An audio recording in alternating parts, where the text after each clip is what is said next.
നമസ്കാരം. ഇന്ന് IFPHന്റെ മലയാളം വെബിനാറിന്റെ 1637 ദിവസം. ഇന്ന് ഭാഗ്യലക്ഷ്മി മാഡത്തിനോടൊപ്പം എന്നുള്ള പ്രോഗ്രാമാണ് മലയാളം സെഷനിൽ നടക്കുന്നത്.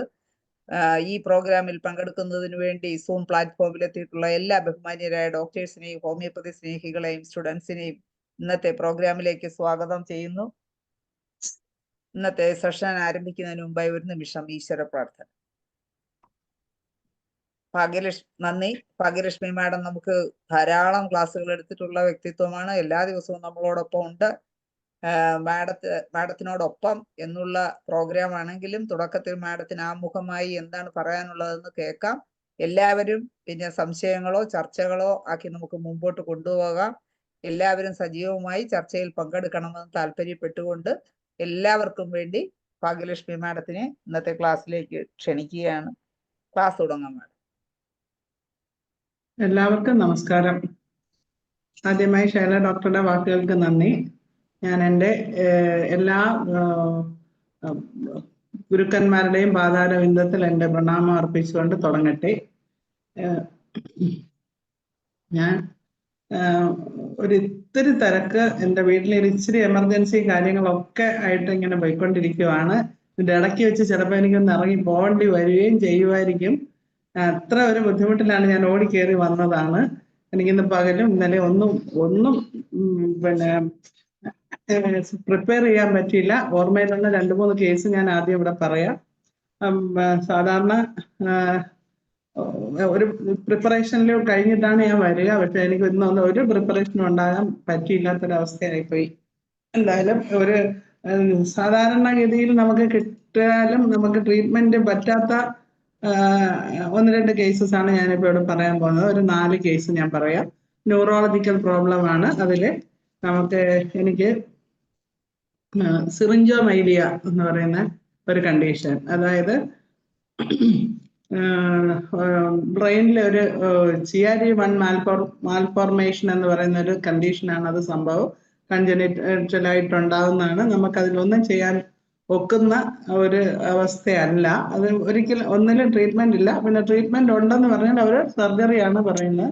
ആ സർജറി എന്ന് പറഞ്ഞാൽ തന്നെയും അതൊരു ഫുൾ പിന്നെ ഒരു റിക്കവറി അവർക്ക് കിട്ടാറില്ല എന്നാണ് അവർ സാധാരണ പറയുന്നത്. അപ്പൊ അതുകൊണ്ട് നമുക്ക് പക്ഷെ സിംറ്റമാറ്റിക് റിലീഫ് കൊടുക്കാൻ പറ്റുമെന്ന് എനിക്കൊരു 3-4 കേസിൽ തെളിയിക്കാൻ പറ്റി. അതിൽ ആദ്യമായിട്ട് ഒരു കേസ് എൻ്റെ സ്ഥിരം പേഷ്യൻ്റ് ആയിരുന്നു. അവർക്ക് അതൊരു 10-29 വയസ്സ് തൊട്ട് എൻ്റെ 2 മക്കളും ഒക്കെ ഉള്ള ഒരു വീട്ടമ്മയാണ്. അപ്പൊ അവർ ഇടയ്ക്കിടയ്ക്ക് പിന്നെ നമ്മുടെ അടുത്ത് എന്തെങ്കിലും സാധാരണ എല്ലാ അസുഖങ്ങൾക്കായിട്ടും മെഡിസിൻ വന്നുകൊണ്ടിരുന്ന ഒരിക്കൽ എന്നോട് പറഞ്ഞു, ഭയങ്കര സെർവിക്കൽ സ്പോണ്ടിലോസിസ്, ഭയങ്കര പെയിൻ, അങ്ങോട്ട് തിരിയാൻ വയ്യ ഇങ്ങോട്ട് തിരിയാൻ വയ്യ കിടക്കാൻ വയ്യ എന്നൊക്കെ പറഞ്ഞു. ഞാൻ നമ്മുടെ സാധാരണ മെഡിസിൻസ് ഒക്കെ കൊടുത്തു. പാരിസ്, ലാക്ടാന്തസ്, ആക്സോമിക്ക, സെംസിഫൂഗ ഇങ്ങനെയൊക്കെയുള്ള നമ്മുടെ സെർവൈക്കൽ സ്പോണ്ടിലോസിസിന് സാധാരണ വരുന്ന മെഡിസിൻസ് ഒക്കെ കൊടുത്തെങ്കിലും അവർക്ക് യാതൊരു റിലീഫും കിട്ടിയില്ല.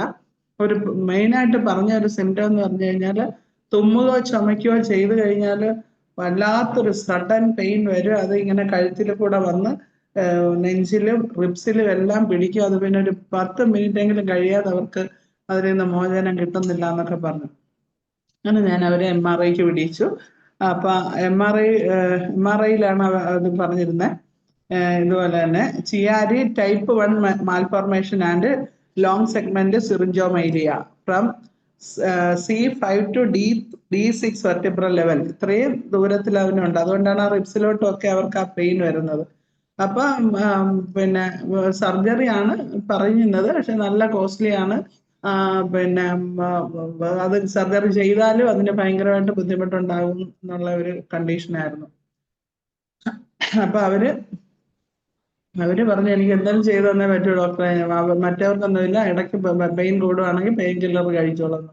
അങ്ങനെ അവര് പെയിൻ കില്ലർ കഴിച്ചെങ്കിൽ പോലും അവർക്ക് ആ ഒരു എന്താ പറയാ, ഒരു തൽക്കാല ശാന്തി എന്നുള്ള അല്ലാതെ ഒരു ഇതും കിട്ടിയിട്ടില്ല.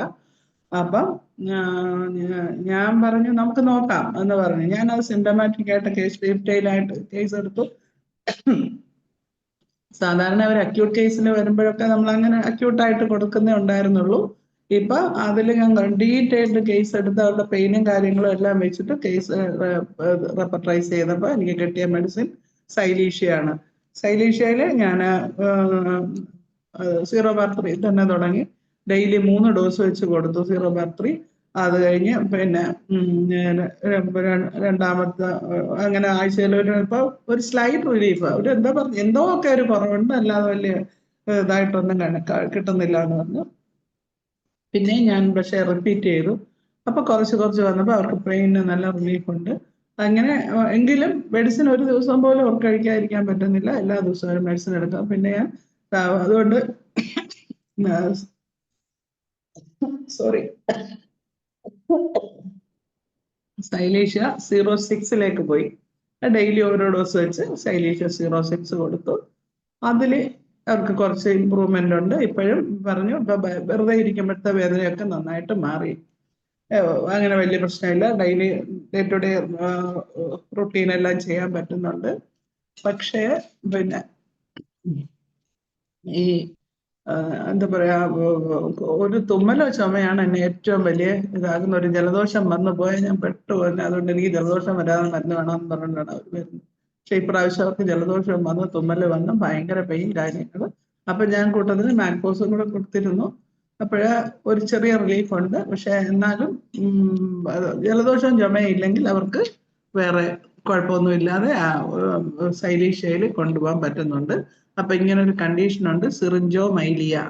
അത് ഈ ഒരു നമ്മുടെ ബ്രെയിനിന്റെ ഡെവലപ്മെന്റിൽ വരുന്ന ഒരു മാൽഫോർമേഷനാണ്. അതുകൊണ്ട് തന്നെ ജീവിക്കണം. അവരൊക്കെ മിക്കവാറും ഒരു ഏജ് ഗ്രൂപ്പ് 35-40 വയസ്സ് വരുന്നവർക്കാണ് അത് കാണുന്നത്, അങ്ങനെ ഒരു കണ്ടീഷൻ. അതുപോലെ തന്നെ അടുത്ത ഒരു കേസ്, ഇത് സിറിഞ്ചോമൈലിയ ആയിട്ടില്ല, അല്ലാതെ തന്നെ CRE1 മാൽഫോർമേഷൻ എന്ന് പറഞ്ഞുകൊണ്ടാണ് അവര് വന്നത്. ആ കുട്ടി കോളേജ് ലെക്ചറായിരുന്നു. എൻ്റെ അടുത്ത് വന്നത് ഹെഡേക്ക് ആയിട്ടാണ്, ഭയങ്കര ഹെഡേക്ക്. അതിന്റെ ഹെഡേക്ക് എന്ന് പറഞ്ഞു കഴിഞ്ഞാല് പിന്നെ ഇതേപോലെ തന്നെയാണ്. പിന്നെ തലവേദന ഇവിടെ ഇങ്ങനെ ഈ ഓക്സിപിറ്റന്റെ അവിടെ തുടങ്ങും, എക്സ്റ്റെൻഡ് റൈറ്റ് ആമിലോട്ടാണ് പോകുന്നത്. ഇവിടെ നിന്ന് തുടങ്ങിയിട്ട് അതിങ്ങനെ റൈറ്റ് ആമിലോട്ട് വരും. ഈ ഭാഗത്ത് മുഴുവൻ ഈ പിന്നെ മുഴുവൻ എന്ന് പറഞ്ഞാലും പോരാ, ഇവിടെ നിന്ന് ഇങ്ങനെ വന്ന ആ പെയിൻ എങ്ങോട്ടൊക്കെ ബാധിക്കുന്നു എന്നുള്ളത് അറിയാൻ പറ്റത്തില്ല, അത്രയ്ക്ക് പെയിനാണ്. ഈവൻ ആ കുട്ടിക്ക് പിന്നെ ഏറ്റവും കൂടുതൽ ഇതായിട്ട് പറഞ്ഞ ഡോക്ടറെ, എനിക്ക് ഒരാളുടെ മുഖത്ത് നോക്കി ഒന്ന് സ്മൈൽ ചെയ്യാൻ പോലും പറ്റൂല. ഇങ്ങനെ ഞാനൊന്ന് ചിരിച്ചാൽ മതി, എനിക്ക് അവിടെ വേദന ഇളകും, ഭയങ്കര വേദനയായിരിക്കും. എന്നെ വന്നു കഴിഞ്ഞാൽ ഞാൻ പെയിൻ കില്ലർ കഴിച്ച് മടുത്തു, എനിക്ക് എങ്ങനെയും എന്തെങ്കിലും ഒരു ആശ്വാസം തരണം എന്ന് പറഞ്ഞു. അങ്ങനെ ഞാൻ അതിൻ്റെയും കേസ് ഡീറ്റെയിൽ ചെയ്തു. പിന്നെ അത് പറയുന്ന ഒന്ന് ചിരിക്കാൻ പാടില്ല, കൂടുതൽ വർത്താനം പറഞ്ഞാൽ പാടില്ല, എല്ലാ ദിവസവും തലവേദന. എനിക്ക് ലെക്ചറാണ്, ഞാൻ ലെക്ചർ പോസ്റ്റിലിരിക്കുമ്പം എനിക്ക് വർത്താനം പറയാതിരിക്കാൻ പറ്റുമോ, പിള്ളേരോട് സംസാരിക്കാതിരിക്കാൻ പറ്റുമോ? ഇതെല്ലാം എനിക്ക് തുടങ്ങിയത് കൂടുതൽ ആദ്യമൊന്നും അറിഞ്ഞില്ല. 2006 പിന്നെ ക്ലാസ്സിൽ പഠിപ്പിച്ചു തുടങ്ങിയ സമയത്താണ് ഇത് ഇത്രയും കൂടുതലായിട്ട് വന്നത്. അന്ന് മുതൽ ഞാൻ മെഡിസിൻ കഴിക്കുക ഇങ്ങനെയൊക്കെ പറഞ്ഞുകൊണ്ടിരുന്നു. ഏറ്റവും പറഞ്ഞത്, എനിക്ക് പാട്ട് ഭയങ്കര ഇഷ്ടമാണ്, ഞാൻ പാടുകയും ചെയ്യും. എനിക്ക് പാട്ട് പാടാൻ വയ്യ, ഞാൻ 2 വരി പാടി കഴിയുമ്പോൾ എനിക്ക് ഭയങ്കര തലവേദന വരുന്നതെന്ന് പറഞ്ഞ് ഭയങ്കര സങ്കടത്തിലാണ് വന്നത്. ഞാൻ ആ കൊച്ചിന് കേസ് എടുത്ത് വന്നപ്പോൾ അതിന് കിട്ടിയത് ഫോസ്ഫറസ് ആണ്. ഫോസ്ഫറസ് 0/3 15 ഡോസ് ഓൾട്ടർനേറ്റ് ഡേയ്സിൽ കൊടുത്തു, SL ഓൾട്ടർനേറ്റ് ഡേയ്സിൽ. അങ്ങനെ 1 മാസം മരുന്ന് കൊടുത്തു. പക്ഷെ അത് ഭയങ്കര റിലീഫായിട്ട് വന്നു. 1 മാസം കഴിഞ്ഞ് വന്നപ്പോഴത്തേക്ക് പറഞ്ഞു, ഡോക്ടറെ എനിക്കിപ്പം ചിരിക്കാം. എന്നോട് വന്ന് പറഞ്ഞതാണ്, ചിരിക്കാം, എനിക്ക് എൻ്റെ കണ്ടീഷൻ മാറത്തില്ല എന്ന് എനിക്ക് പൂർണ്ണമായിട്ടും അറിയാം, അത് സർജറി ചെയ്താലേ പറ്റൂ എന്നുള്ളതാണ്. പക്ഷെ ഈ കുട്ടി ഇതെങ്ങനെ പറഞ്ഞു, എനിക്ക് ചിരിക്കാം, എനിക്ക് സംസാരിക്കാം, ഞാനിപ്പം പിള്ളേർക്ക് നന്നായിട്ട് ക്ലാസ് എടുക്കുന്നുണ്ട്. അപ്പം കോൺസ്റ്റിറ്റ്യൂഷണൽ മെഡിസിൻ ആണ് അതപ്പം കിട്ടിയിരിക്കുന്നത്. ആ ഒരു പിന്നെ അത് ഫോസ്ഫറസിൽ തന്നെ. ഞാൻ പിന്നെ അത് റിപ്പീറ്റ് ചെയ്ത്, പക്ഷെ 1-2 മാസം മാത്രമേ ഇതിന് ആ മെഡിസിൻ കൊടുക്കേണ്ടി വന്നുള്ളൂ. പിന്നെ കണ്ടില്ല. ഞാൻ അതിന് ദേഹത്ത് സ്കിന്നെ, അത് എൻ്റെ അടുത്തുനിന്ന് വന്നു പോയിട്ട് ഏതാണ്ട് കോവിഡ് ടൈമിലായിരുന്നു മെനഞ്ഞാന്ന് അന്ന് ആ കുട്ടി വന്നിട്ട് എനിക്കിപ്പോ ഒരു പ്രശ്നമില്ല എന്ന് പറഞ്ഞപ്പോഴാണ് ഞാൻ ഈ കേസുകൾ ഓർത്തത്. അങ്ങനെയാണ് പിന്നെ ഞാൻ കേസ് നോക്കിയപ്പോഴാണ് ഈ സിംറ്റംസ് എല്ലാം കണ്ടതും. അതിന് ഇന്നലെ മെനഞ്ഞാന്ന് വന്നത് സ്കിന്ന് മറ്റേ റിംഗ്വാം ഇൻഫെക്ഷൻ ആയിട്ട്, ആക്സിലയിലൊക്കെ റിംഗ്വാം ഇൻഫെക്ഷൻ ആയിട്ടാണ് മെനഞ്ഞാന്ന് വന്നത്. അത് ഒരുപാട് സെറ്റ് ചെയ്ത് കഴിയുമ്പോൾ പിന്നെ ഞാൻ അത് നോക്കിയിട്ട് അതിനും ഫോസ്ഫറസ് തന്നെ കൊടുത്തു വിട്ടു. അതിന്റെ കോൺസ്റ്റിറ്റ്യൂഷൻ മെഡിസിൻ അതല്ലേ, അപ്പൊ അതുകൊണ്ട് ഞാനത് ഒന്നും മാറ്റം വരുത്തിയില്ല.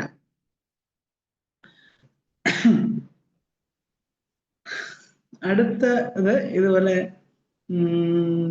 ടിക് സിൻഡ്രോം കേട്ടിട്ടുണ്ടാവുമായിരിക്കും അല്ലേ?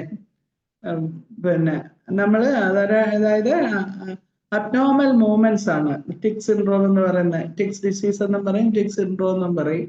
അപ്പൊ അത് ഈ ബോഡിയുടെ അവിടെ ഇവിടെയൊക്കെ ആയിട്ട് ഇങ്ങനെ പെട്ടെന്ന് ഇങ്ങനെ ഒരു ജെർക്കിങ്, ഇങ്ങനെ ഇരിക്കുക, അങ്ങനെ ചെയ്തതിനെ കഴുത്ത് വെട്ടിക്കുക, അങ്ങനെയൊക്കെ ഉണ്ടാകുന്ന ഒരു കണ്ടീഷന്റെ പേരാണ് ടിക് സിൻഡ്രോം. അപ്പൊ ആ ടിക് സിൻഡ്രോമിന് എനിക്കൊരു 3 കേസ് ഞാൻ പെട്ടെന്ന് ഓർത്ത്. ഇത് വന്നപ്പോൾ ഒരു 3 കേസ് ഞാൻ ഓർത്തു. അത് 3 അത് ആദ്യത്തേത് ഒരു CA സ്റ്റുഡന്റ് ആണ്. 23 വയസ്സുള്ള ഒരു CA സ്റ്റുഡന്റ്, നല്ല മിടുക്കനും നല്ല ബ്രില്യൻ്റ് ആയിട്ടൊക്കെ ഉള്ള ഒരു കുട്ടിയായിരുന്നു.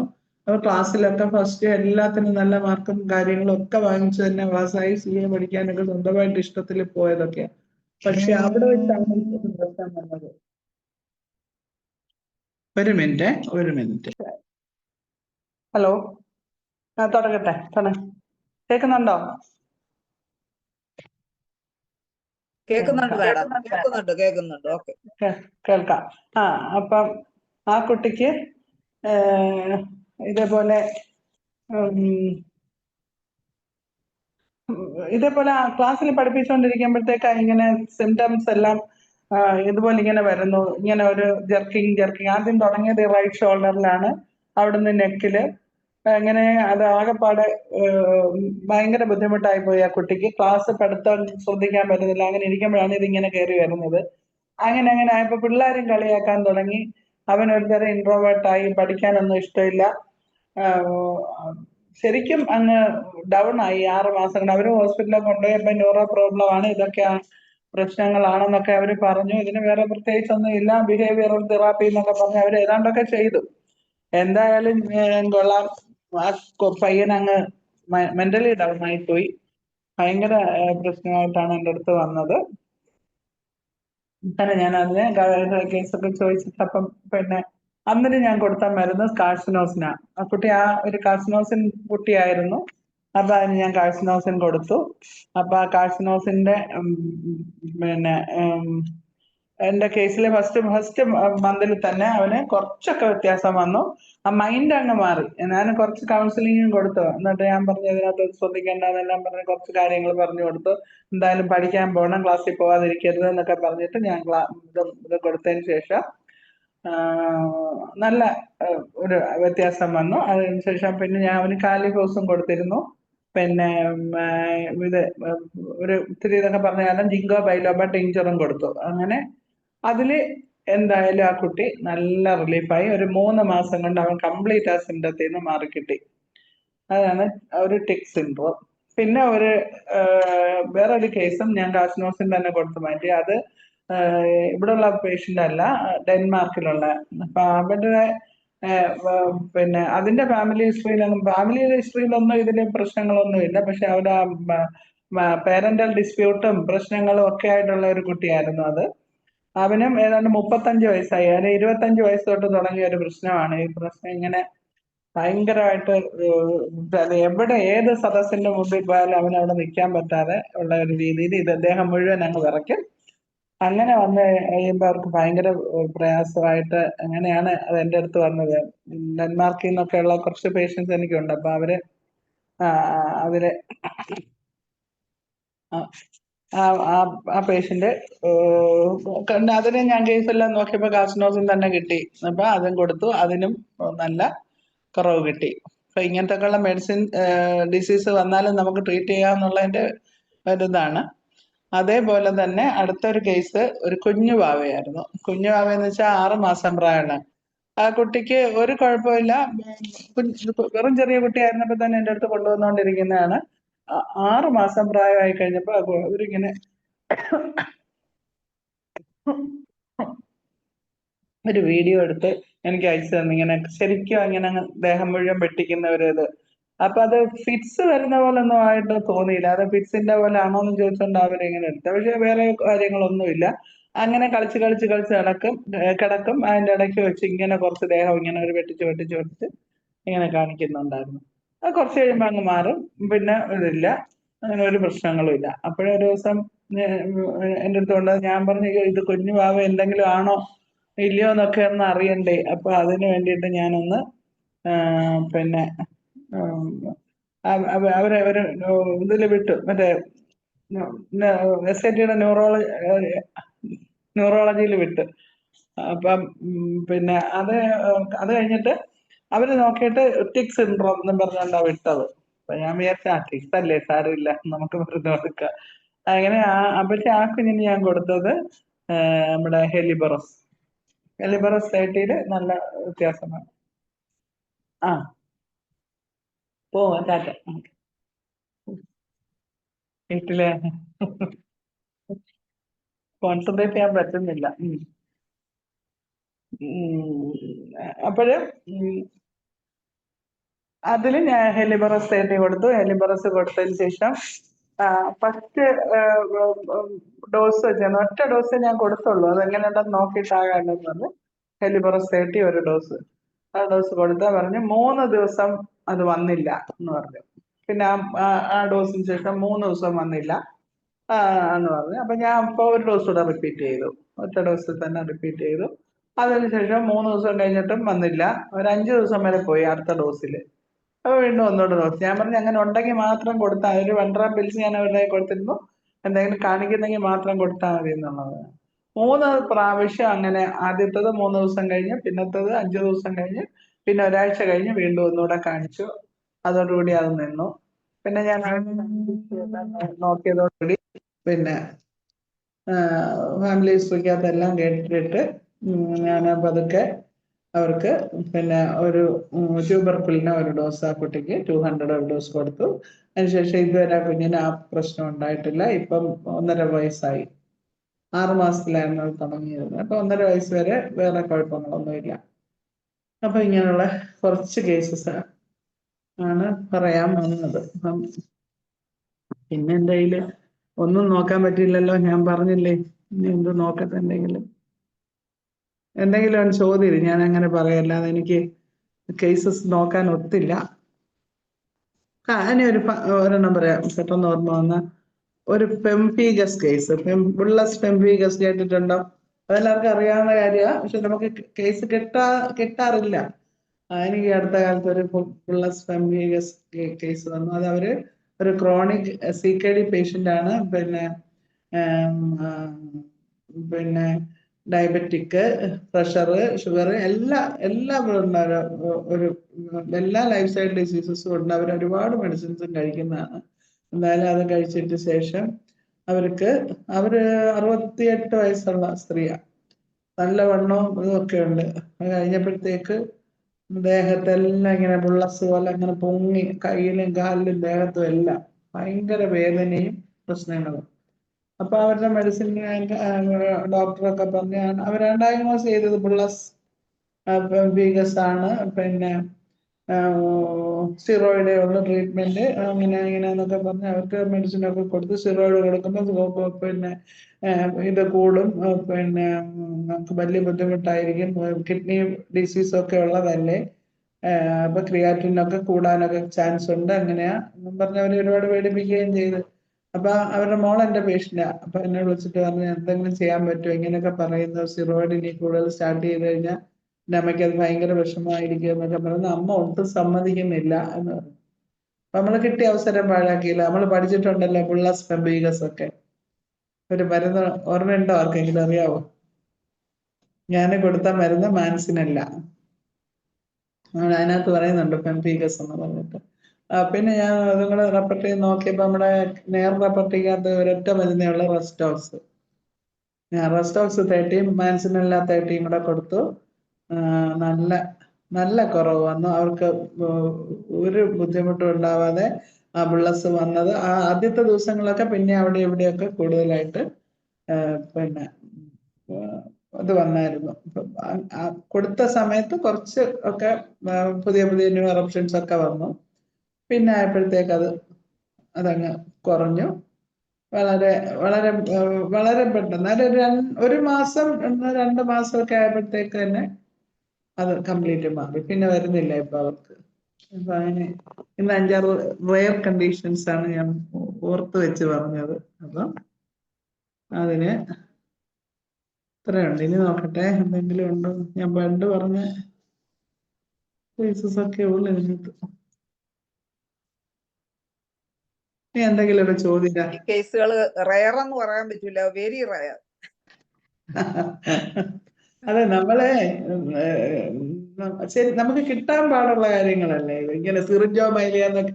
ഇതൊക്കെ അവര് വന്ന് ഡയഗ്നോസിസ് കാണിക്കുമ്പോഴാണ് നമ്മളെ ഇതെന്തുവാ എന്നും പറഞ്ഞ് ഇങ്ങനെ ഉണ്ടോന്ന് ഇതങ്ങനെ കേട്ടിട്ടേ ഇല്ലേ സിറിഞ്ചോമൈലിയ. സിറിഞ്ചോമൈലിയ, പിന്നെ ചിയാജി-1 മാൽഫോർമേഷൻ, ഇതൊക്കെ അവര് ഡയഗ്നോസ് ചെയ്ത് വരുന്നതല്ലേ. അപ്പൊ പിന്നെ ഇപ്പൊ നമുക്ക് ഗൂഗിൾ അമ്മച്ചി ഉള്ളത് കാരണം എല്ലാം കിട്ടുമല്ലോ. അത് മുഴുവൻ പഠിക്കാൻ പറ്റും. എന്തൊക്കെയാണെന്നുള്ള റെഫർ ചെയ്യുക. അപ്പൊ തന്നെ നമുക്ക് നോക്കിയെടുക്കാമല്ലോ.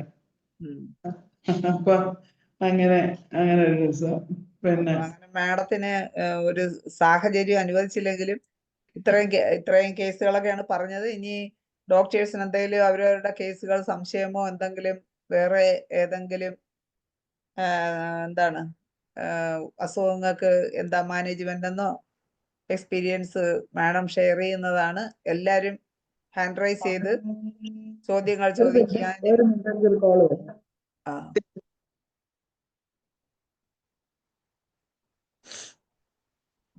ചോദിക്കാൻ എല്ലാവരും തയ്യാറെടുക്കുക.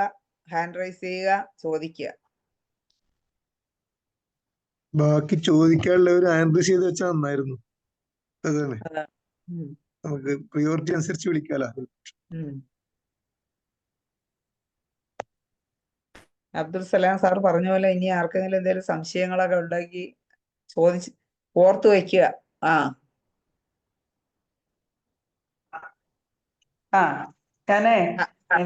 ഞാൻ പറഞ്ഞില്ലേ അണ്ണന്റെ ബ്ലഡ് ഒക്കെ എടുത്ത് കൊടുത്തത് ആ പയ്യൻ എന്നെ ലാബിന്ന് വിളിക്കുകയൊക്കെ ചെയ്യുന്നു. അതുകൊണ്ടുള്ള സഹോദരൻ ഹോസ്പിറ്റലിലാണോ?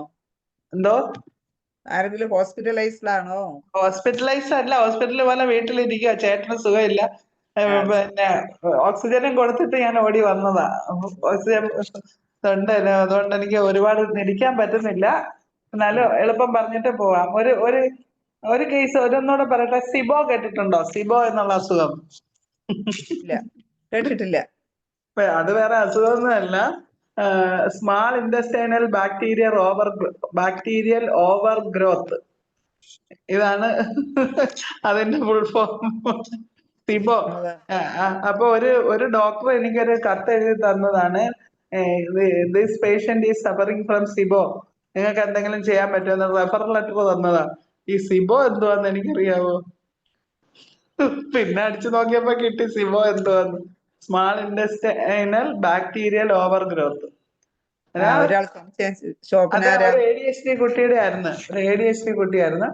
അപ്പൊ ADHD കുട്ടിയെ പിന്നെ ഞാൻ എന്ത് ചെയ്തെന്ന് വെച്ച് കഴിഞ്ഞാല് അവര് ഈ മറ്റേ CDC-ന്ന് അവിടെ കൊണ്ടുപോയി അതിന്റെ ബാക്കി ചൈൽഡ് ഡെവലപ്മെന്റ് സെന്ററിൽ നിന്ന് പറഞ്ഞു വിട്ടു. അവിടുത്തെ ഒരു ഡോക്ടറെ ഹോമിയോപ്പതിയിൽ ഇതിനെ മരുന്നുണ്ടെന്നും പറഞ്ഞു വിട്ടതാ. ആ കത്തിനകത്താ ഇങ്ങനെ എഴുതിയിരുന്നത്, SIBO, this patient is suffering from SIBO. അപ്പൊ ഞാൻ പറഞ്ഞ് പിന്നെ സിബോയ്ക്ക് നോക്കിയ ഉടനെ തന്നെ ഉണ്ട് മരുന്ന്. ഞാൻ കൊടുത്ത മരുന്ന് ആന്റിഗ്രൂഡാ. ആ കൊച്ചിന്റെ പിന്നെ ബുദ്ധിമുട്ടുകളെല്ലാം ADHD-യുടെ ആണ് എല്ലാ കാര്യങ്ങളും. അപ്പൊ അത് ഭയങ്കര ഇറിറ്റബിളും കാര്യങ്ങളും ഒക്കെ ആയിരുന്നു. അപ്പൊ ഞാൻ എല്ലാം കൂടെ വെച്ച് നോക്കിയപ്പോ കിട്ടിയത് ആന്റിഗ്രൂഡ്. എന്തായാലും ആന്റിഗ്രൂഡിന് വയറിനകത്ത് ആക്ഷനും ഉള്ളതല്ലേ. അങ്ങനെ അതങ്ങ് കൊടുത്ത് അങ്ങനെ ശരിയായി. അപ്പൊ ഓക്കെ. അപ്പൊ 2 പേര് സംശയങ്ങൾ ചോദിക്കാൻ വേണ്ടി ഹാൻഡ് റൈസ് ചെയ്തിട്ടുണ്ട്. മാഡം അവരെ വിളിക്കാം. മാഡത്തിന് ഈ ഒരു എമർജൻസി സിറ്റുവേഷനിൽ ഇരിക്കുന്നതുകൊണ്ട് മാഡത്തിന് എപ്പോഴാണോ അത്യാവശ്യമുള്ളത് അപ്പോഴ് പറഞ്ഞാൽ മതി. അപ്പൊ അതുവരെ നമുക്ക് ഓക്കെ. അറിയാമോ ഡോക്ടറെ? ചോദിച്ചോളൂ. മാഡം, ഒരു സംശയം ചോദിക്കാനാണ്. എന്റെ അടുത്തൊരു 42 വയസ്സുള്ള കേട്ടില്ല. എൻ്റെ അടുത്ത് ഒരു 42 വയസ്സോളം ഉള്ള ഒരാള് കഴിഞ്ഞ ദിവസം മരുന്നിന് വന്നത്. എന്റെ ഫോണിന്റെ ആണോ? മറിയം ഡോക്ടറെ സൗണ്ട് ഇത്തിരി കൂട്ടാമോ? ഞാൻ ഒന്ന് ഇറങ്ങിയിട്ട് കയറിക്കോട്ടെ, എനിക്ക് തോന്നുന്നല്ലേ. Okay madam.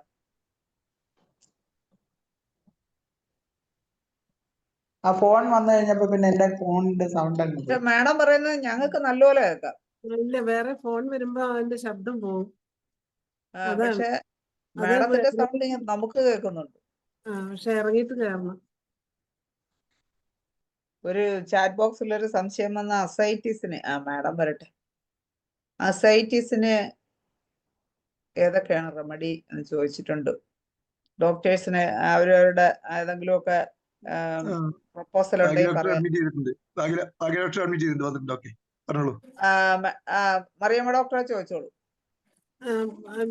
മാഡം, ഒരു 42 വയസ്സുള്ള ഒരാള് കഴിഞ്ഞ ദിവസം മരുന്നിന് വന്നത്.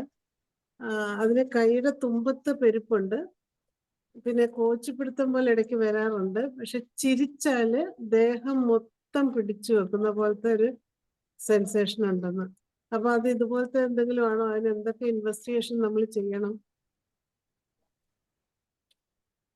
ചിരിച്ച് ഒന്ന് ശബ്ദം ഒച്ചത്തിൽ ചിരിച്ചു പോയെങ്കിൽ ദേഹം മുഴുവൻ വലിഞ്ഞു പോകുന്നു. അടുത്ത സമയത്തുണ്ടായതാണത്. ഭാഗ്യ ഡോക്ടറെ അൺമ്യൂട്ട് ചെയ്തിട്ട് സംസാരിക്കും. കോഹോസ്റ്റ് ആക്കാം മാഡത്തിന്, കോഹോസ്റ്റ് ആക്കാം ഇപ്പൊ.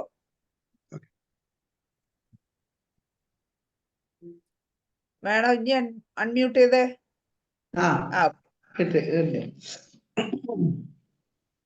അതെ, ഈ കണ്ടീഷന് ഇതുപോലെ വല്ല മാൽഫോർമേഷൻ ആയിരിക്കാം. CRE1 മാൽഫോർമേഷൻ 1, 2, 3 എന്നൊക്കെ പറഞ്ഞ് ഉണ്ട്. ഇതിനകത്ത് ഒരുപാട് കാറ്റഗറീസ് ഉണ്ട്.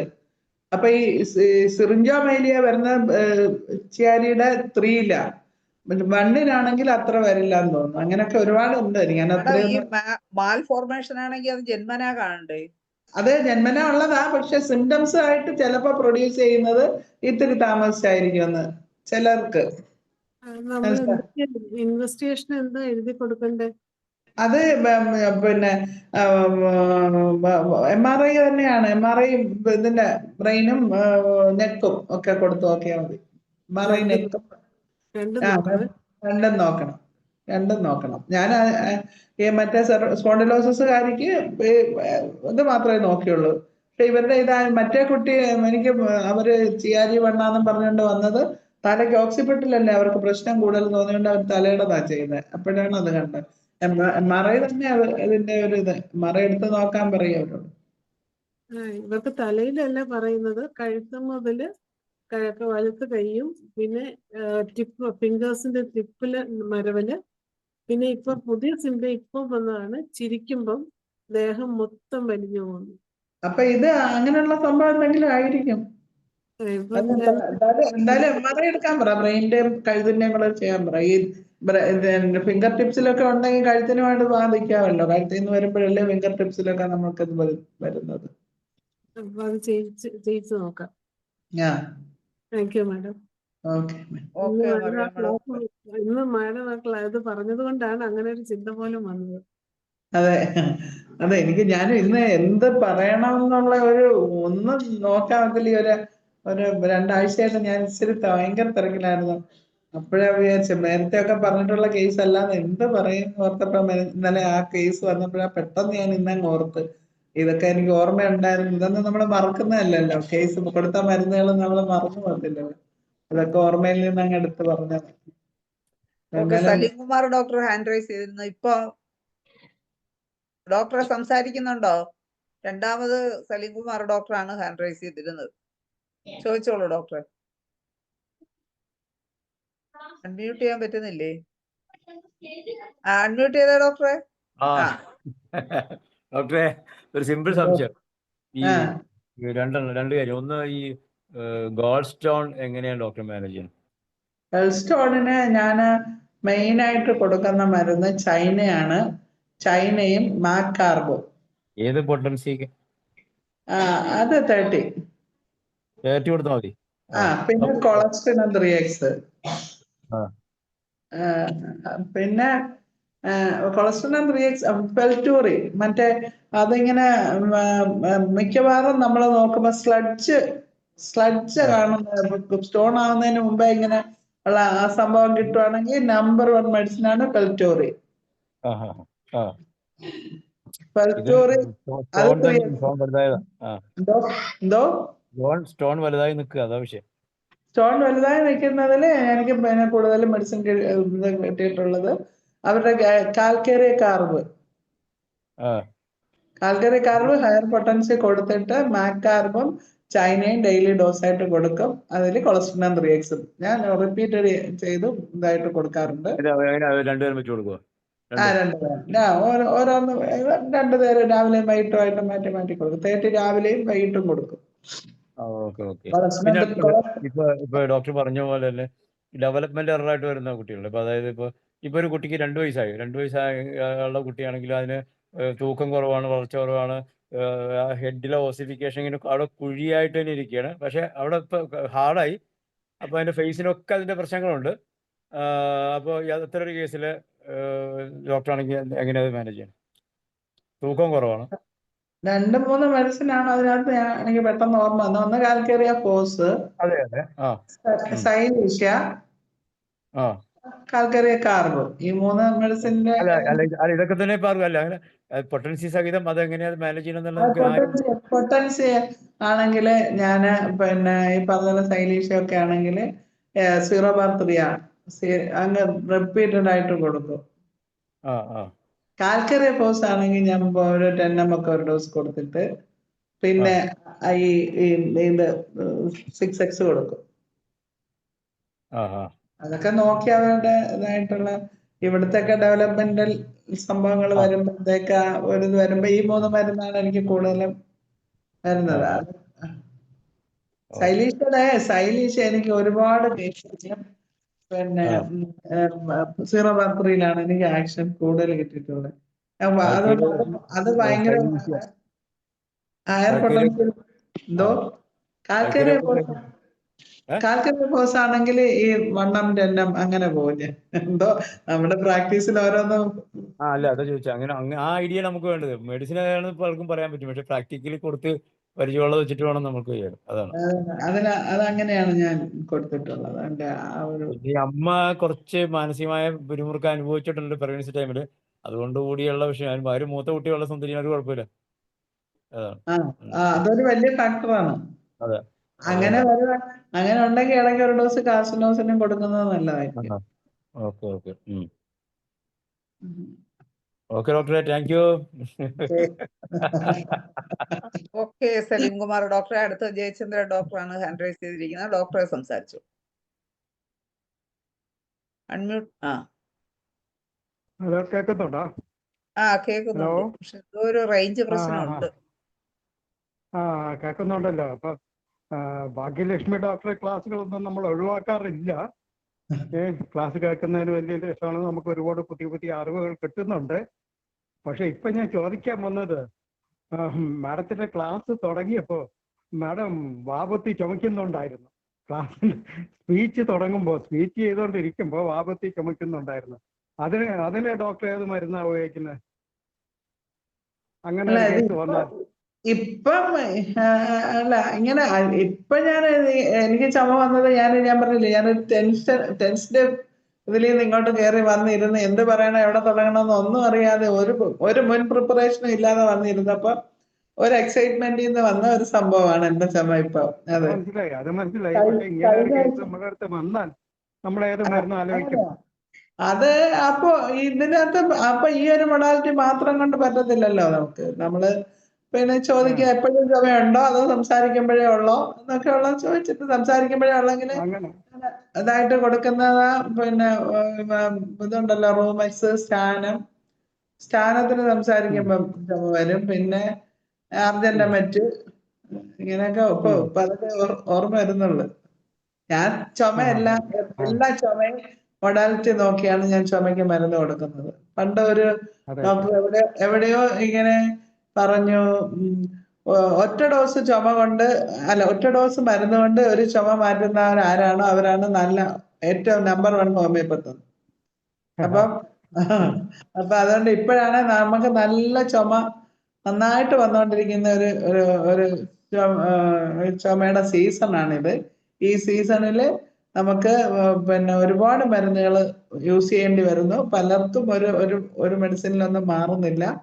പക്ഷേ ഇപ്പോഴത്തെ സീസണിൽ സ്ക്വില്ലയ്ക്ക് ആക്ഷനുണ്ട്, നല്ലപോലെ ആക്ഷനുണ്ട്. പിന്നെ വരുന്നത് കോക്കസ് കാക്ടി, റൂമെക്സ്, അറേലിയ, ഇതിലൊക്കെയാണ് ഇപ്പൊ ആക്ഷൻ കിട്ടുന്നത്. സാധാരണ നമ്മുടെ എപ്പോഴും കോസ്റ്റിക്കത്തിലൊന്നും ഇപ്പം കിട്ടുന്നില്ല. കോസ്റ്റിക്കം കൊടുത്താൽ പിന്നെ ആദ്യമൊക്കെ ഈ സീസൺ ആദ്യം തുടങ്ങിയപ്പോ ഹെപ്പാറിൽ ആക്ഷൻ ഉണ്ടായിരുന്നു. പക്ഷെ ഇപ്പൊ അത് കിട്ടുന്നില്ല. വീണ്ടും അത് താഴോട്ട് പോയി, ഹെപ്പാർ പോയി. ഇപ്പൊ കോക്കസ് കാക്ടിക്കാണ് കൂടുതൽ ആക്ഷൻ. എന്തോ കൂടുതൽ രാഷ്ട്രീയ നേതാക്കന്മാരാണ് കൂടുതൽ ഇങ്ങനെ വരുന്നത് ചോദിക്കാറുള്ളത്. ഞാൻ മാഡം പറഞ്ഞ സ്നാനം മറ്റൊക്കെയാണ് കൊടുക്കാറുള്ളത്. എന്താ റെസ്റ്റോക്സും ചില കേസ് ക്ലൈമറ്റിന്റെ ഇത് വെച്ച് കൊടുക്കുമ്പോൾ മാറുന്നുണ്ട്. ക്ലൈമറ്റ്. പക്ഷെ ഇപ്പൊ റെസ്റ്റോക്സിൽ കുറയുന്നുണ്ട്. റെസ്റ്റോക്സ് കുറയുന്നുണ്ട്. പനിയും റെസ്റ്റോക്സിൽ കുറയുന്നുണ്ട്. നല്ലപോലെ കുറയുന്നുണ്ട്. പിന്നെ ഡോക്ടറെ, എനിക്ക് ഇപ്പൊ ഒരു റെക്ടൽ ക്യാൻസർ ഒരു കേസ് വന്നായിരുന്നു. അവർക്ക് ഈ കീമോതെറാപ്പി റേഡിയേഷനും ഒക്കെ ഭയങ്കര പേടിയാണ്. ഹോമിയോയിലുള്ള മരുന്ന് ഉണ്ടെങ്കിൽ തരണം, ഇല്ലെങ്കിൽ അങ്ങ് ചത്തുപോട്ടെ, എനിക്ക് റേഡിയേഷനും കീമോയൊക്കെ പേടിയാണെന്നും പറഞ്ഞൊരു 10-65 വയസ്സുള്ള ഒരു പോലീസ് ഓഫീസർ വന്നായിരുന്നു. അപ്പൊ അതിന്റെ ബിഗിനിങ് സ്റ്റേജാണ്, സർജറി കഴിഞ്ഞതാണ്. അതിന് എന്തോ അതില് അവരുടെ കാര്യങ്ങൾ നോക്കണം. അതിന്റെ MRI ഒക്കെ നോക്കിയിട്ട് അതിന്റെ സൈസും കാര്യങ്ങളൊക്കെ നോക്കണം. ആ സൈസ് എടുക്കുമ്പോ പിന്നെ അത് നല്ല സൈസ്, ഫുള്ളായിട്ട് സൈസ് നന്നായിട്ടുണ്ടെങ്കിൽ നമ്മള് അത് സർജറി തന്നെ, സർജിക്കൽ റിമൂവൽ പറയാൻ പറ്റും. നമുക്ക് ഏറ്റവും പ്രധാനമായിട്ട് ആലോചിക്കാനുള്ളത്. ക്ലിയർ ആവുന്നില്ല ഡോക്ടറെ. റേഞ്ച് പ്രശ്നമുണ്ട്. ഉണ്ട്. ഡോക്ടർ പറയുന്നത് ക്ലിയർ പിന്നെ വിളിക്കാം അങ്ങനെയാണെങ്കിൽ. ഓക്കെ. ഡോക്ടർ വേണമെങ്കിൽ ഒന്ന് ഔട്ടായിട്ട് കയറിക്കോ. അപ്പൊ മാഡത്തെ പിന്നീട് വിളിച്ചോളാം. ഓക്കെ ജയചന്ദ്രൻ ഡോക്ടറെ, ഞാൻ പറയാൻ വന്നത് എനിക്ക് റെസ്റ്റോക്സിന്റെ കാര്യം പറഞ്ഞപ്പോഴാണ്. എനിക്ക് ഭയങ്കര പനിയായിരുന്നു മെനിഞ്ഞാന്ന് സ്റ്റാർട്ട് ചെയ്ത്. മെനിഞ്ഞാന്ന് രാത്രി ഭയങ്കര പനി, റെസ്റ്റ്ലെസ് ആയിരുന്നു. ഞാൻ എഴുന്നേറ്റ് അങ്ങോട്ട് കിടന്നു, ഇങ്ങോട്ട് കിടന്നു, ഓരോ മണിക്കൂറുകളും ഇങ്ങനെ കണ്ടുകൊണ്ട് എഴുന്നേറ്റ് നടന്നത്. പക്ഷെ റെസ്റ്റോക്സ് 1 നമ്പർ 2 ഡോസ് കഴിച്ചപ്പോ ഇന്നലെ കഴിച്ചു. ഇന്നിപ്പോ ഞാൻ ഒരു കുഴപ്പവും ഇല്ലാതെ ഇരിക്കുകയാണ്. ഇത്രയും അത്ഭുതമെന്ന് ഞാൻ അതിശയിക്കുകയാണ് ഹോമിയോ മരുന്നിന്റെ ആക്ഷൻ. അല്ലെങ്കിൽ ഇന്ന് എനിക്ക് ഇവിടെ ഇരിക്കാൻ പറ്റൂല. ഇന്നലെ മറിയാമ്മ ഡോക്ടറെ ഏൽപ്പിച്ചത് എനിക്ക് ഒട്ടും വയ്യുന്നത്. അതുകൊണ്ട് ഇന്ന് എനിക്ക് മോഡറേറ്റ് ചെയ്യാൻ വരാൻ പറ്റി. ഭയങ്കര അതിശയം. എനിക്ക് സൈനസൈറ്റിസും പിന്നെ നല്ല നടുവേദനയും ദേഹം വേദനയും ഒരു പൊരിച്ചിലും എല്ലാം ഉണ്ടായിരുന്നു ഇന്നലെ. ഇന്നിപ്പം ഒരു പാരസെറ്റമോൾ വരെ കഴിക്കേണ്ടി വരുമോ എന്ന് ഞാൻ വിചാരിച്ചു. പക്ഷെ ഒന്നും വേണ്ടി വന്നില്ല. റെസ്റ്റോക്സ് മാത്രം കൊണ്ട് ഇന്ന് വളരെ ആക്റ്റീവായിട്ട് ക്ലാസ് പങ്കെടുക്കാനും പറ്റും. നല്ല ആക്ഷൻ ഉണ്ട്. ഇപ്പോഴത്തെ പനിക്ക് റെസ്റ്റോക്സിന് നല്ല ആക്ഷൻ ഉണ്ട്. അടുത്തത് ഒരു സംശയം ചോദിച്ചിട്ടുണ്ടായിരുന്നു. എക്സസീവ് ഹെയർ ഗ്രോത്തിന് PCOD ഉണ്ട്, എന്താ മെഡിസിൻ പറയാമോ? ചാറ്റ് ബോക്സിൽ ഒരു സംശയം. PCODക്കൊക്കെ അതിന്റെ കോൺസ്റ്റിറ്റ്യൂഷൻ മെഡിസിനും PCODയുടെ പ്രോട്ടോകോൾ അനുസരിച്ച് മെഡിസിൻ കൊടുക്കണം. പക്ഷേ ഈ ഹെയർ ഗ്രോത്തിന് ഒരു ചെറിയൊരു ഇത് എനിക്ക് 1-2 കേസിലൊക്കെ ഇത് കിട്ടിയിട്ടുള്ളത്. നമ്മൾ എക്സ്റ്റേണൽ യൂസ്, നമ്മുടെ കാന്താരി സ്റ്റിഞ്ചർ ഒരു പിന്നെ അത് എന്താ പേര്, കാന്താരി സ്റ്റിഞ്ചർ കുറച്ച് വെള്ളത്തിനകത്തോട്ട്, അതായത് ഒരു 1/4 ഗ്ലാസ് വെള്ളത്തിനകത്ത് 20 ഡ്രോപ്സ് ഇട്ടിച്ചിട്ട് നമ്മൾ അതെടുത്ത് നമ്മുടെ ഹെയർ ഗ്രോത്തിന് എതിരായിട്ട്, ഇങ്ങോട്ട് വളരുന്നതിന് എതിരായിട്ട് തടവി കഴിഞ്ഞാൽ അത് പതുക്കെ പതുക്കെ പതുക്കെ അത് കൊഴിഞ്ഞു പോകും. അതൊരു ടിപ്പ് അക്യൂട്ടായിട്ട് ചെയ്യാവുന്നത്. അതെ, ബാക്കി പിന്നെ മരുന്ന് കൊടുത്ത് PCOD മാറിക്കഴിഞ്ഞാലേ ഉള്ളൂ. PCOD മാറിയാലും പലരുടെയും എക്സസീവ് ഹെയർ ഗ്രോത്ത് അവിടെ നിൽക്കും. പക്ഷെ അപ്പൊ ഇതിനിങ്ങനെ എക്സസൈസ് ഇങ്ങനെ ചെയ്യുക. ചെയ്തോളും. അപ്പൊ അത്രേ ഉള്ളൂ. ഓക്കെ.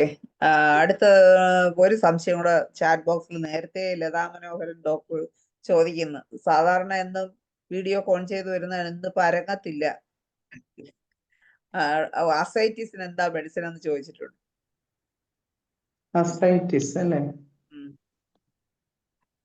അപ്പോസൈനം കൊള്ളാം, എപ്പിസ് കൊള്ളാം. പിന്നെ ഓർക്കുന്നില്ല ഇപ്പൊ അങ്ങനെ ഈ രണ്ട് മരുന്ന് പെട്ടെന്ന് ഓർമ്മ വന്നു. നീര് പറ്റാനായിട്ട് എപ്പിസിന് നല്ല ആക്ഷൻ ഉണ്ട്. പിന്നെ മെർക്ക് സൾഫ്, ഇതൊക്കെ മെഡിസിൻ ഉണ്ട്. പിന്നെ ഇതൊക്കെ ഉണ്ടെങ്കിലും ഒരു മെഡിസിനൊക്കെ കൊടുത്ത് നമുക്ക് കൺട്രോൾ ചെയ്യാന്നേ ഉള്ളൂ. കൂടിപ്പോയാൽ ടാപ്പ് ചെയ്തെടുക്കണം. അതേ രക്ഷയുള്ളൂ. പിന്നെ അത് എന്തുകൊണ്ടാണെന്നുള്ളതിന്റെ ട്രീറ്റ്മെന്റ് കൂടെ വേണ്ടി വരും. അതെ, അത് കാരണം ലിവർ കണ്ടീഷൻ കൊണ്ടായിരിക്കുമല്ലോ അസൈറ്റിസ് വരുന്നത്. ലിവർ റെമഡീസ് ഒക്കെ കൊടുക്കണം. ചിലപ്പോ ലിവറിന്റെ പ്രശ്നം കൊണ്ടോ ചിലപ്പോ ക്യാൻസർ എന്തെങ്കിലും ഏതെങ്കിലും ഭാഗത്തുണ്ടെങ്കിലോ ഒക്കെ ഉള്ള പ്രശ്നങ്ങൾ, അതിന്റെ റീസൺ തിരക്കി അതിന് ചെയ്യേണ്ടി വരും. Okay madam. ഇനി ഒരു ഡോക്ടർ ശ്രീനിവാസ് കാണുന്നില്ലല്ലോ. ഉണ്ടായിരുന്നല്ലോ, ഇതുണ്ടായിരുന്നു. ഇപ്പൊ കാണുന്നില്ല. ജസ്റ്റ് ഉണ്ടായിരുന്നു, നമ്മള് ചോദിക്കുന്ന സമയത്ത് ഇതുവരെ ഉണ്ടായിരുന്നു. ഞാൻ മറ്റേ ഇത് കഴിഞ്ഞിട്ട് ഡോക്ടറിലേക്ക് വരാന്ന് പറഞ്ഞ ലതാ മനോഹരൻ ഡോക്ടർ കുറെ നേരം കൊണ്ട് എഴുതി കാണിക്കുന്നുണ്ടായിരുന്നു. അതുകൊണ്ടാണ് അത് ചോദിച്ചത്. അതുകൂടെ കഴിഞ്ഞിട്ട് ശ്രീനിവാസ് ഡോക്ടറിലേക്ക് വരാന്ന് വിചാരിച്ചാണ്. ഇപ്പൊ കാണുന്നില്ല. ഡോക്ടർ ഉണ്ടെങ്കിൽ ഒന്നുകൂടെ ഒന്ന് ഹാൻഡ് റൈസ് ചെയ്യണേ. ഡോക്ടർ ശ്രീനിവാസ് ഉണ്ടോ? ഔട്ടായി പോയെന്നു. വന്നു. ഡോക്ടറെ സംസാരിച്ചോളൂ. മാഡം, ഈ നിസ്റ്റാഗ്മസ് കണ്ടീഷൻസിൽ എന്തെങ്കിലും നമ്മൾക്ക് ചെയ്യാൻ പറ്റുമോ? നിസ്റ്റാഗ്മസ് അതും ഈ പറഞ്ഞാല് ഞാനിതുവരെ കൊടുത്തിട്ടില്ല. എനിക്ക് അങ്ങനെ കേസ് കിട്ടിയിട്ടില്ല. കണ്ണിന്റെ ഇതല്ലേ നിസ്റ്റാഗ്മസ്. മെഡിസിനിലൊക്കെ പലതിലും വായിച്ചിട്ടുണ്ട്. എനിക്ക് അങ്ങനത്തെ കേസ് എനിക്ക് അങ്ങനെ ചികിത്സിച്ചതായിട്ട് ഓർക്കുന്നില്ല. Okay madam, thank you. Okay. ഇനി സലിംകുമാർ ഡോക്ടർ ഹാൻഡ് റൈസ് ചെയ്തത് അങ്ങനെ കിടക്കുകയാണോ? വീണ്ടും എന്തെങ്കിലും ചോദിക്കാൻ വേണ്ടി ഹാൻഡ് റൈസ് ചെയ്തിരിക്കുകയാണോ? ഭാഗ്യലക്ഷ്മി മാഡം അത് ഇപ്പൊ കാണുന്നില്ല സലിംകുമാർ ഡോക്ടർ. ഇനി ആർക്കെങ്കിലും എന്തെങ്കിലും സംശയങ്ങൾ എന്തെങ്കിലും ചോദിക്കാനുണ്ടോ? ഉണ്ടെങ്കിൽ പെട്ടെന്ന് തന്നെ ഒന്ന് ഹാൻഡ് റൈസ് ചെയ്ത് മുമ്പോട്ട് വരണേ. ആർക്കെങ്കിലും എന്തെങ്കിലും കേസോ? ജയലളിത ഡോക്ടർക്ക് ഇന്നൊന്നും സംശയമില്ലേ? ഡോക്ടറെ, ആർക്കും ഇല്ലെങ്കിൽ നമ്മൾ ഉണ്ടാക്കണ്ട. നമുക്ക് ബാക്കിയുള്ളവർ സംസാരിച്ചോ. ഭാഗ്യ ഡോക്ടറെ വിട്ടുകൊടുക്കുക. അവര് അങ്ങനത്തെ സ്റ്റേജിലാണ് ഉള്ളത്. അതാണ്. ജയചന്ദ്രൻ ഡോക്ടർ എന്താണ് അവസാനം ഏതാണ്ട് ചോദിച്ച് ക്ലിയർ ആയില്ലായിരുന്നു. ഡോക്ടർ അതുകൂടെ ചോദിച്ചോളൂ. CA കേസ് ആയിരുന്നു പറഞ്ഞത്. കേൾക്കുന്നോ? അല്ല, CAയില് അവരുടെ പിന്നെ കണ്ടീഷൻ ലീഷന്റെ വലിപ്പം നോക്കണം. നമ്മൾ ഒരൊറ്റ കാര്യത്തിലെ ബുദ്ധിമുട്ടുള്ളൂ. നമുക്ക് മരുന്ന് കൊടുക്കുന്നതിന് കുഴപ്പമൊന്നുമില്ല. മെയിൻ ആയിട്ടുള്ള 2-3 മെഡിസിനാണ് CA രക്തത്തിനുള്ളത്. ഒന്ന് റൂട്ട, ഒന്ന് അലുമിന, ഒന്ന് നൈട്രിക് ആസിഡ്. ഇങ്ങനെ 2-3 മെഡിസിൻ നമ്മുടെ മെഡിസിൻ നല്ല ആക്ഷൻ ഉള്ള മെഡിസിൻസ് ഉണ്ട്. പക്ഷേ നമ്മൾ ഈ ലീഷൻ കാരണം എപ്പോഴെങ്കിലും ഇത് വന്നിട്ടൊരു ബ്ലോക്കേജ് ഈവൻ ഒരു പ്ലാറ്റസ് പോലും പാസ് ചെയ്യാൻ പറ്റാത്ത ഒരു അവസരം വന്നു പോയാൽ നമ്മൾ പെട്ടുപോകും. നമുക്കൊന്നും ചെയ്യാൻ പറ്റത്തില്ല. അതുകൊണ്ട് സർജറി ചെയ്യാൻ പറ്റുമെങ്കിൽ അത് സർജിക്കൽ റിമൂവൽ എടുക്കുക. നമ്മുടെ ഒരു സർജറി കഴിഞ്ഞതാണ്. വീണ്ടും അവർക്ക് ഒരു റെക്കറൻസ് വരാതിരിക്കാൻ വേണ്ടിയാണ് നമ്മൾ എടുത്ത് വന്നത്. അതിന് നമുക്ക് നോക്കിയിട്ട് അവരുടെ കോൺസ്റ്റിറ്റ്യൂഷൻ മെഡിസിനോ പിന്നെ ബാക്കിയുള്ള ബാക്കി എല്ലാം നല്ലോണം അത് കേസ് പഠിച്ചിട്ട് അതിന് നമ്മൾ ഇതാക്കാവുള്ളൂ. പിന്നെ ഈ ക്യാൻസറിന്റെ റെമനൻസ് എന്തെങ്കിലും ബാക്കി ഉണ്ടെങ്കിൽ അത് ഇല്ലാതാകാനായിട്ടുള്ളത് നമുക്ക് മെലാൻഡ്രിനം കൊടുക്കാം. മെലാൻഡോനെ പൊട്ടൻസി വണ്ണം തെന്നം അങ്ങനെ പോയി കഴിഞ്ഞാൽ നമുക്ക് അവർക്ക് റെക്കറൻസ് വരാതെ നമുക്ക് സൂക്ഷിക്കാം. പിന്നെ നോക്കിയിട്ട് റൂട്ടായൊക്കെ തന്നെ കൊടുത്തിരിക്കുക. അവരുടെ സിംറ്റം ഉണ്ടെങ്കിൽ കൂടുതൽ പെയിനോ പ്രശ്നങ്ങളോ ഉണ്ടെങ്കിൽ നൈട്രിക് ആസിഡ് കൊടുക്കാം. പിന്നെ കോൺസ്റ്റിപ്പേഷനും വീക്ക്നെസ്സും ഒക്കെ ഉണ്ടെങ്കിൽ അലുമിന കൊടുക്കാം. അതൊക്കെ സിംറ്റമാറ്റിക് ആയിട്ട് കൊടുക്കുന്നതാണ് നല്ലത്. ഡയറ്റ് കാര്യങ്ങളൊക്കെ ഞാൻ പറഞ്ഞു കൊടുത്തു. എന്നിരുന്നാലും നമുക്ക് ഇനി റെക്കറൻസിന് ഈ മരുന്നുകൾ നമ്മൾ ഡോസ് എങ്ങനെ കൊടുക്കാം മാഡം? റൂട്ട 30 ഒക്കെ ആണെങ്കിൽ 30 അങ്ങനെ തുടങ്ങണം. അവർ 30 ആണ് രാവിലെ ഉച്ചക്കും വൈകിട്ടായിട്ട് അങ്ങനെ 3 നേരം വീതം കൊടുക്കാം. പിന്നെ 200 ആക്കി ഡെയിലി വൺസ്, പിന്നെ വണ്ണം അങ്ങനെ പോകണം. അത് നോക്കിയിട്ട് വേണം. ഡോക്ടർ ഒരു മെഡിസിൻ കൂടെ പറഞ്ഞിട്ടുണ്ട് റെക്ടൽ ക്യാൻസർ. നെഗുണ്ടിയ അത് അത് നല്ലതാ.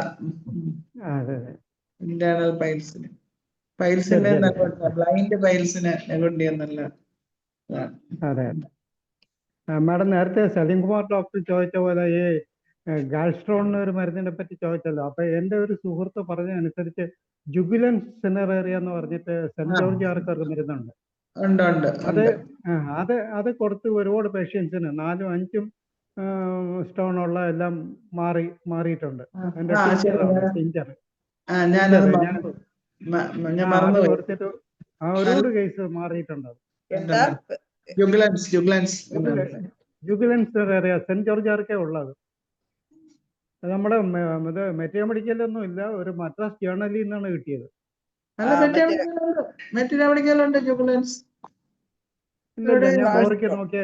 ബോറിക്ക് നോക്കിയാൽ അല്ലാതെ കെന്റിലോ മറ്റേ ക്ലാർക്കിലൊക്കെ ഉണ്ട്. ഞാൻ കേട്ടിട്ടുണ്ട്. അത് ഇവിടെ എപ്പോഴോ ആരോ പറഞ്ഞിട്ടുണ്ട് ക്ലാസ്സിൽ എവിടെയോ. ഓക്കെ, അപ്പൊ ഇനി ഞാനൊന്ന് ഇറങ്ങിക്കോട്ടെ എല്ലാവർക്കും. Okay madam.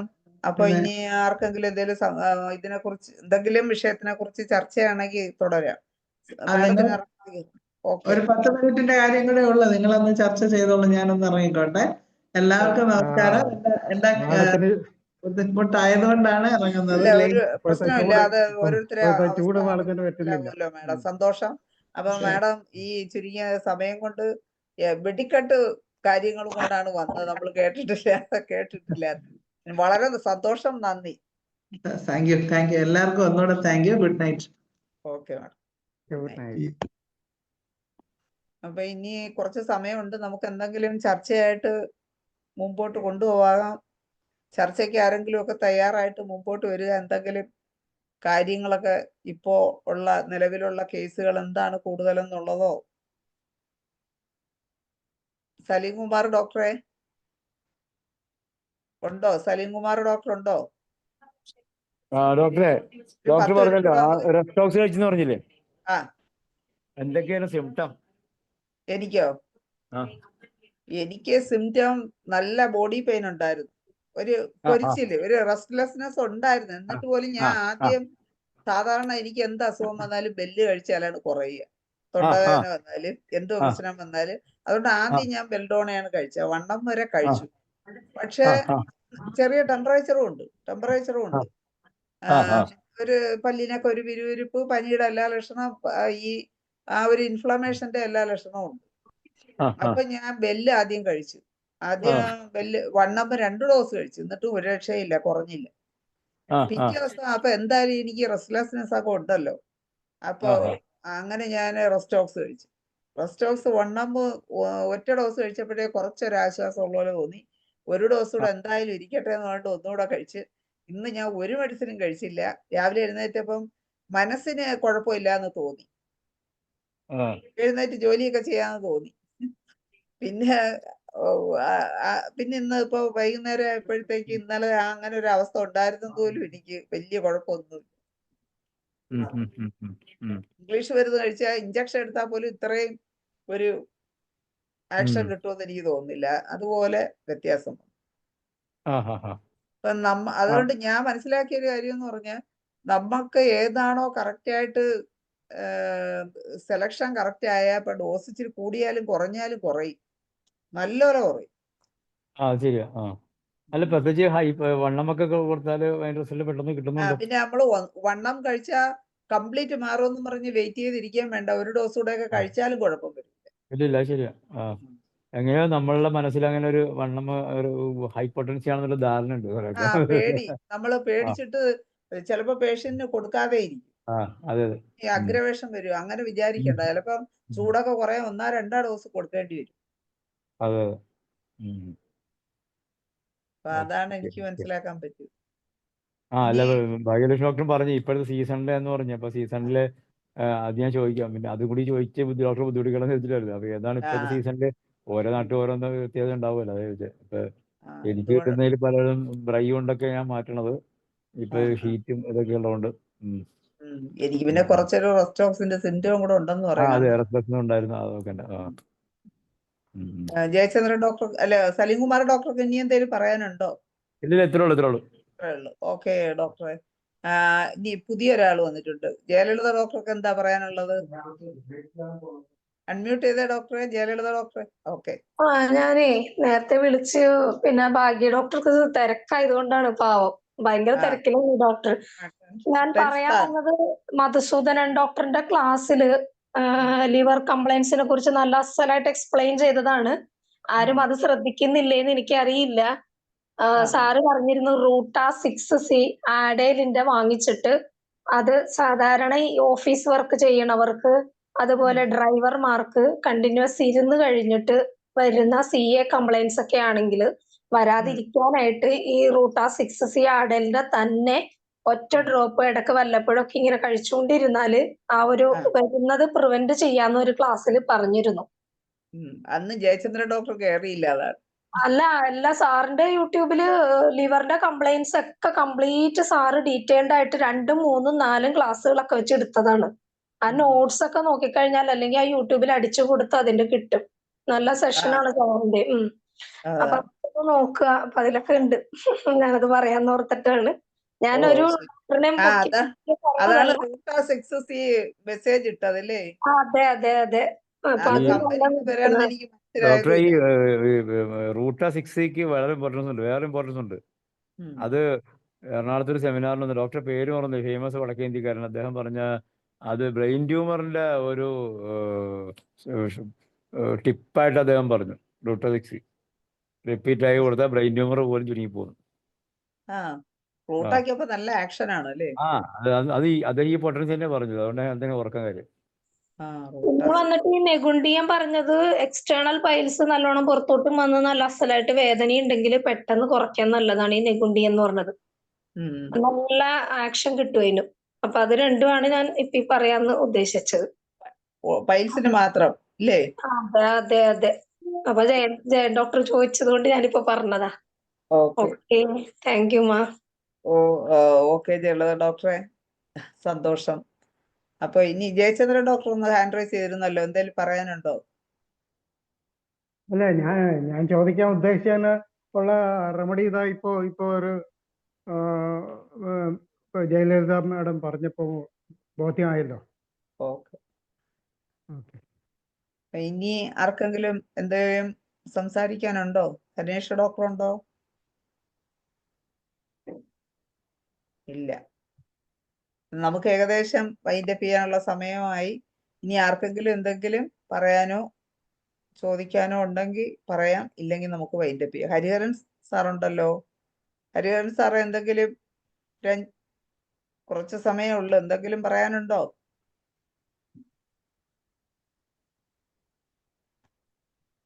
നമ്മുടെ ഗൾഫിലെ സുഹൃത്ത് വന്ന് എന്തെങ്കിലും പറയട്ടെ. ആരാണ്? നമ്മുടെ ഗൾഫിൽ നിന്ന് വന്നിട്ടുള്ള സുഹൃത്തെ എന്തെങ്കിലും പറയട്ടെ. അബ്ദുൽ സലാം സാർ. അബ്ദുൽ സലാം സമയത്ത് ഇടപെടുന്നുണ്ട് സാറേ. ചന്ദ്ര ഡോക്ടറെ ആവശ്യമുള്ള സമയത്ത് ഇടപെട്ടുകൊണ്ടിരിക്കുന്നുണ്ട്. എനിക്ക് പ്രത്യേക അവസരത്തിൽ ആവശ്യമില്ല. നമ്മള് ഒത്തിരി പേര് ഇങ്ങനെ കാണുന്നുണ്ട്, ഒരുപാട് പേരുകൾ. ആരെങ്കിലും ഒക്കെ എന്തെങ്കിലും പറഞ്ഞാൽ നന്നായിരുന്നു. അതാണ് വേണ്ടതാണ്. ഇതിന് കേൾക്കല് മാത്രമല്ല, കേട്ട ശേഷം കൊടുക്കുമ്പോഴേ ഒരു ഭംഗിയുള്ളൂ. എല്ലാവരും ഒന്നും കേട്ടിരിക്കുന്ന ഒത്തിരി പേരുകൾ ഇതിലുണ്ട്. അവരൊക്കെ എന്തെങ്കിലും ഒന്ന് പറയട്ടെ. ഒന്നും പറഞ്ഞില്ലെങ്കിൽ എന്തെങ്കിലും അഭിപ്രായം പറയാ. Abdul Salam sir full time ഉണ്ട്, കാരണം ഇന്ന് ഡ്യൂട്ടിയിലൊന്നും അല്ലെന്ന് തോന്നുന്നു. അല്ല, ഇന്ന് ഓഫാണ്, അതുകൊണ്ടാണ്. അതാണ്. അവിടെയൊക്കെ ഗൾഫിൽ ഇപ്പോഴും നല്ല തണുപ്പ് ഉള്ള ക്ലൈമറ്റ് ആണ്. നല്ല തണുപ്പാണ്. ആണ് ഇവിടെ കഴിച്ചൊക്കെ ഇട്ടിട്ടുള്ളത്. ശരി. അബ്ദുൽ സലാം സാർ ഒരു കുട്ടിയെ കൊണ്ടുവന്നില്ല. അതേപോലെ ഇനിയും ഗൾഫിൽ ഒരുപാട് ഹോമിയോപ്പതി ഡോക്ടർമാര് രഹസ്യമായിട്ടൊക്കെ പ്രാക്ടീസ് ചെയ്യാണ്ടൊക്കെ ഇരിക്കുന്ന ആൾക്കാരൊക്കെ ഉണ്ട്. അവരെയൊക്കെ പിടിച്ച് കൊണ്ടുപോയത്. അല്ല ഡോക്ടർ, ഒരു കുട്ടിയൊന്നുമില്ല. ഖത്തറിൽ നമ്മൾ മാക്സിമം ആയി 27 പേര് ബുക്ക് ചെയ്തിട്ടുണ്ട്. ഇനിയും കൊണ്ടുവരാനുണ്ട്. എല്ലാവരും ലൈസൻസിന് കാത്തിരിക്കുന്നു അവരൊക്കെ നമ്മുടെ ഗ്രൂപ്പില്. അല്ല അവരൊക്കെ നമ്മളെ IFPH കൊണ്ടുപോയത്. അല്ല, IFPH വരെ അവരൊക്കെ ജോലി ചെയ്യുന്നവരാ, ഇൻഷുറൻസ് ഡോക്ടർമാരായിട്ട് വർക്ക് ചെയ്യുന്നവരാണ് അവരൊക്കെ ഇവിടെ. അതുകൊണ്ട് അവർക്കൊന്നും ടൈമില്ല. അവരുടെ ടൈമും കൂടി നോക്കി നമ്മുടെ ടൈം നോക്കിയിട്ട് അതുകൊണ്ടാണ് ഒക്കെ വരുന്നുണ്ട്. ഖത്തറില് ഇതിന് നല്ല പ്രചാരം ഉണ്ടോ നമ്മളെ ഹോമിയോപ്പതിക്ക്? പ്രചാരം നന്നായിട്ടുണ്ട്. ഇപ്പോഴല്ല, വർഷങ്ങൾക്ക് മുമ്പേ ഉണ്ട്. പക്ഷെ ഇതുവരെ ഇപ്പൊ ഒരു ഡോക്ടർക്ക് കിട്ടിയിട്ടുണ്ട്. ഖത്തറിൽ ഒരു ഡോക്ടർക്ക് ഒഫീഷ്യലായി പ്രാക്ടീസ് ചെയ്യാൻ കിട്ടി. ആ ഡോക്ടർ ഇന്നിപ്പോ എന്നെ വിളിച്ചിരുന്നു. പക്ഷെ അവർക്ക് മെഡിസിൻ കൊടുക്കാനായിട്ട്, മെഡിസിൻ ഫുള്ള് സാങ്ഷൻ ആയിട്ടില്ല. ഡ്രഗ്സ് അവിടെ ഡിസ്ട്രിബ്യൂട്ട് ചെയ്യാനുള്ള ഇതില്ല, പെർമിഷൻ ഇല്ല. അപ്പൊ അവർ ചെയ്യുന്നത്, ഈ ഡോക്ടർ ചെയ്യുന്നത് പേഷ്യൻസിനെ നോക്കും, മെഡിസിൻ അവര് ബൈ പോസ്റ്റോ അങ്ങനെ കൊറിയർ വഴി കൊണ്ടുവന്നിട്ട് കൈ കൊടുക്കുകയാണ്. പക്ഷെ ഇപ്പൊ ഇല്ല, ഈ അടുത്ത 1-2 ഈ ഒരു മാസത്തിനുള്ളിലൊക്കെ തന്നെ ശരിയാവും എന്നുള്ളതാണ് പുള്ളി പറയുന്നത്. എല്ലാം കൊടുത്തിട്ടുണ്ട്. അത് കുറച്ച് റൂൾസ് കുറച്ച് സ്ട്രിക്റ്റ് ആണ്. അത് നോക്കുന്നുണ്ട്. ഞാൻ സാറൊക്കെ മെഡിസിൻ അവിടെ കിട്ടൂല. മെഡിസിൻ ഇതുവരെ അവിടെ ഇല്ല, ആയിട്ടില്ല. ഇന്ന് വരെ ഒഫീഷ്യലായിട്ട് വന്നിട്ടില്ല. ഇവിടുന്ന് മെഡിസിനൊക്കെ അവിടെ പാഴ്സലായിട്ട് കൊണ്ടുവന്ന അവിടെ അത് പ്രശ്നമൊന്നുമില്ല. അത് അങ്ങനെ വരുമ്പോ നമ്മൾ കൊടുത്തു. സേഡ് സാറിന്റെ പേഷ്യൻസും നമ്മുടെ വാസിലും പല ഡോക്ടേഴ്സും എല്ലാ ഡോക്ടേഴ്സും അവരുടെ ഡോക്ടറിന് ലെറ്റർ ഉണ്ടായാൽ മതി. പ്രശ്നമൊന്നുമില്ല. ചോദിച്ചാൽ പറ്റുമോ എന്ന് ചോദിച്ചാൽ പറ്റുമെന്നേ പറയുള്ളൂ. പക്ഷെ നമുക്ക് അത്യാവശ്യമുള്ളത് കൊണ്ടുവരാം. റൂൾ അനുസരിച്ച് നോക്കിയാൽ നമുക്ക് കൊണ്ടുവരാൻ പറ്റുമോ വെച്ചാൽ ഇല്ല. പക്ഷെ ആ സമയത്ത് ഒഫീഷ്യലായിട്ട് നമുക്ക് നമ്മുടെ ആവശ്യമൊക്കെ കൊണ്ടുപോകാം, അത്യാവശ്യം കൊണ്ടുവരാം. അത് അങ്ങനെയാണ് ഇപ്പൊ ഇവർ ചെയ്യുന്നത്. കൊറിയറായിട്ട് ഡോക്ടർ അതിന്റെ മറവില് എന്തെങ്കിലും കുഴപ്പം കാണിച്ചാൽ പിടി വീഴും. അത് മറവിലൊന്നല്ല, അത് മറവിലും തീരും അങ്ങനത്തെ ഒന്നും പറ്റില്ല. അതുകൊണ്ടാണ് ഇപ്പൊ ഇവിടെയുള്ള ഡോക്ടേഴ്സ് ഒന്നും ചെയ്യാത്തത്. ഇവിടെ കണ്ടപ്പോ നമ്മുടെ ഈ ഖത്തർ ഹോമിയോപ്പതി ഗ്രൂപ്പിൽ ഇൻക്ലൂഡിങ് സേഡ് സാർ അടക്കം 55 ഡോക്ടേഴ്സിന്റെ കൂടുതലുണ്ട്. നാട്ടിൽ നിന്ന് സേഡ് സാറും ഡോക്ടർ മൻസൂർ അലിയും മാത്രമേ ഉള്ളൂ. ബാക്കി എല്ലാവരും ഖത്തറിലുള്ളവരാണ്. എല്ലാവരും ഇവിടുത്തെ ഇൻഷുറൻസ് ഡോക്ടർമാരായിട്ടാണ് വർക്ക് ചെയ്യുന്നത്. പക്ഷെ അവർക്കൊക്കെ നമ്മളെ ഇത് മാത്രം തുടരുന്നുണ്ട്. പറ്റാത്തത് കൊണ്ടാണ്. അടുത്ത് തന്നെ ശരിയാവും, ഇന്ന് നാളെ എന്ന് പറഞ്ഞിട്ട് എല്ലാവരും ശ്രമിച്ചുകൊണ്ടിരിക്കുന്നത്. ഓക്കെ സാറേ, താങ്ക് യു. അപ്പൊ ഇനി ഇത് ഇവിടെ ഒരു ചാറ്റ് ബോക്സിൽ ഒരു മെസ്സേജ് വന്നു. നേരത്തെ നിസ്റ്റാഗ്മസിന് മെഡിസിൻ ചോദിച്ചിരുന്നു. അപ്പൊ 1-2 ചാറ്റ് ബോക്സിൽ 1-2 മെഡിസിൻ വന്നിരുന്നു. പ്ലംബം മെറ്റ് കോസ്റ്റിക്കും ഒക്കെ ഒരു ഡോക്ടർ ഇട്ടിട്ടുണ്ട്. അപ്പൊ അത് ആ സംശയം ചോദിച്ച ആളിന് വേണ്ടി പറഞ്ഞതാണ്. നിസ്റ്റാഗ്മസിന് പ്ലംബം മെറ്റ് കോസ്റ്റിക്കും. ഓക്കെ, അപ്പം നമ്മുടെ സമയം വൈൻഡപ്പ് ചെയ്യാനുള്ള സമയമായി. നമുക്ക് എന്താണ് അബ്ദുൽ സലാം സാറിന് അല്ല, വേറെ ജയലളിത ഡോക്ടറെ. ഓക്കെ, വേറെ പരാത്യത്തിൽ പേരുണ്ട് ഇതില്. ആരെങ്കിലും ഒന്ന് വേറെ ഒരു ഡോക്ടർ നിസാം കാണുന്നുണ്ടല്ലോ, എപ്പോഴും വരാറുണ്ട്. ഞാനൊന്ന് അഡ്മിറ്റ് ചെയ്ത ആളെ കാണുന്നുണ്ട്. ഒന്ന് വോട്ട് ഓഫ് താങ്ക്സ് പറയൂ പ്ലീസ്, ഡോക്ടർ നിസാം.